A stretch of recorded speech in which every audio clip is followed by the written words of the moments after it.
குடியரசுத் தலைவர் திரௌபதி முர்மு விமானப்படையின் ரஃபேல் போர் விமானத்தில் பயணம். ஹரியானாவின் அம்பாலா விமானப்படை தளத்திலிருந்து சாகச பயணம் மேற்கொண்டார்.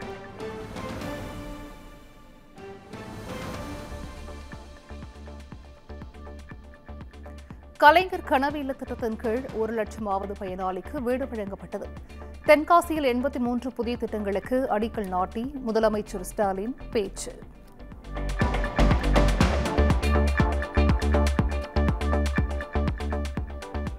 மாணவ மாணவிகளுடன் சேர்ந்து சிலம்பம் சுற்றிய முதலமைச்சர் ஸ்டாலின்.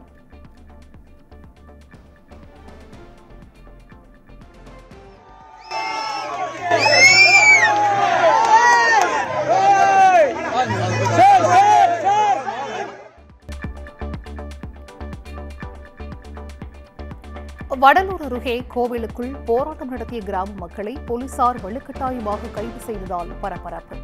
ஆபத்தானபுரம் கிராமத்தில் உள்ள பச்சைவாழி அம்மன் கோவிலை இந்து சமய அறநிலையத்துறை கட்டுப்பாட்டில் எடுக்க எதிர்ப்பு.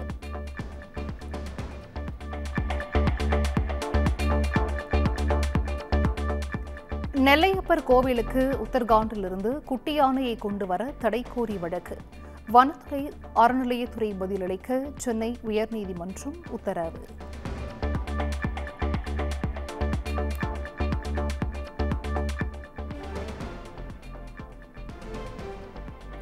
திமுக அரசு மீது பொதுமக்களுக்கோ விவசாயிகளுக்கோ வெறுப்பு எதுவும் இல்லை. தாவேக தலைவர் விஜய் குற்றச்சாட்டுக்கு அமைச்சர் ரகுபதி பதிலடி.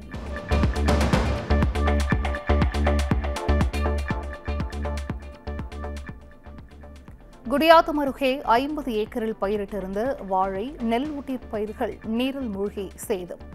நெல்லூர்பேட்டை ஏரி நிரம்பியதால் லிங்குன்றம் கிராமத்தில் உள்ள விவசாய நிலங்களை நீர் சூழ்ந்தது.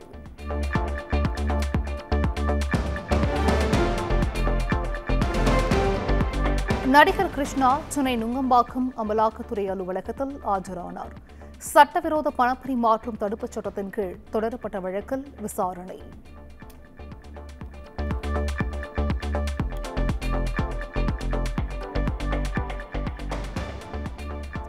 முப்பத்தி 31ஆம் தேதி முதல் திருத்துறைப்பூண்டி லாரி உரிமையாளர்கள் காலவரையற்ற வேலை நிறுத்தம். நேரடி நெல் கொள்முதல் நிலையங்களில் நெல் மூட்டைகள் தேங்கும் அபாயம்.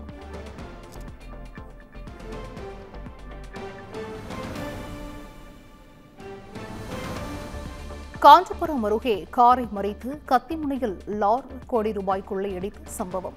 5 பேர் கொண்ட கேரள கும்பல் கைது. மேலும் 12 பேருக்கு வலைவீச்சு.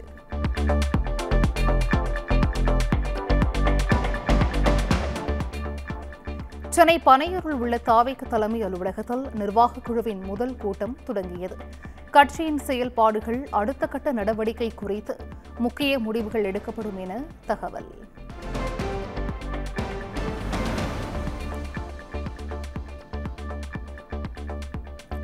தமிழகத்தில் அங்கீகரிக்கப்பட்ட 12 அரசியல் கட்சிகளுடன் தேர்தல் ஆணையம் ஆலோசனை.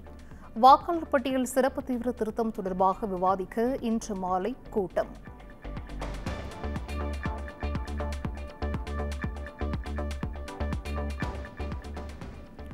புதுச்சேரி அரசு மருத்துவமனையில் காலாவதியான தரமற்ற மருந்துகளை கொள்முதல் செய்து ரூபாய் 44 லட்சம் முறைகேடு செய்த வழக்கு.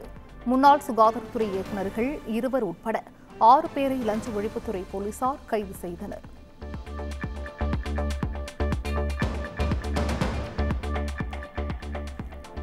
சென்னையில் ஆபரண தங்கம் சவரனுக்கு 1080 ரூபாய் உயர்ந்து 1 சவரன் 89,680 ரூபாய்க்கு விற்பனை.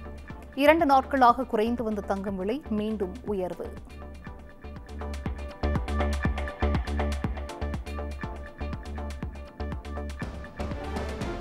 நகராட்சி மற்றும் குடிநீர் வழங்கல் துறையில் 2538 பணியிடங்கள் நியமனத்தில் லஞ்சம் பெற்று மோசடி என புகார். விசாரணை நடத்த கோரி தமிழக டிஜிபிக்கு 232 பக்க கடிதம் மூலம் அமலாக்கத்துறை கோரிக்கை.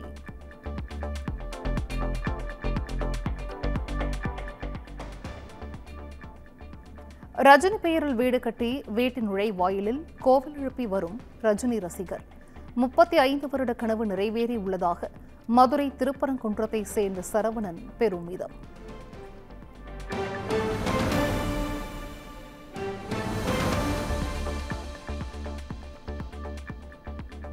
பழவேற்காடு மீனவர்கள் நவம்பர் 2ஆம் தேதி கடலுக்கு செல்ல மீன்வளத்துறை தடை. ஸ்ரீஹரிகோட்டாவில் ராக்கெட் ஏவப்பட உள்ளதை சுட்டிக்காட்டி எச்சரிக்கை.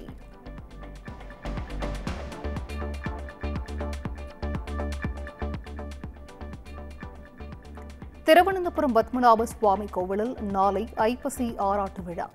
மாலை 4 மணி முதல் இரவு 9 மணி வரை விமானங்கள் நிறுத்தப்படும் என அறிவிப்பு.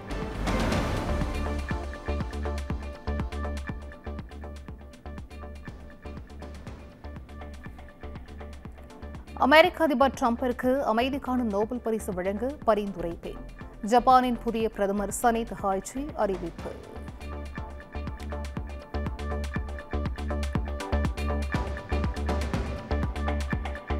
காசாவில் இஸ்ரேலின் தாக்குதலுக்கு அமெரிக்க அதிபர் டிரம்ப் ஆதரவு.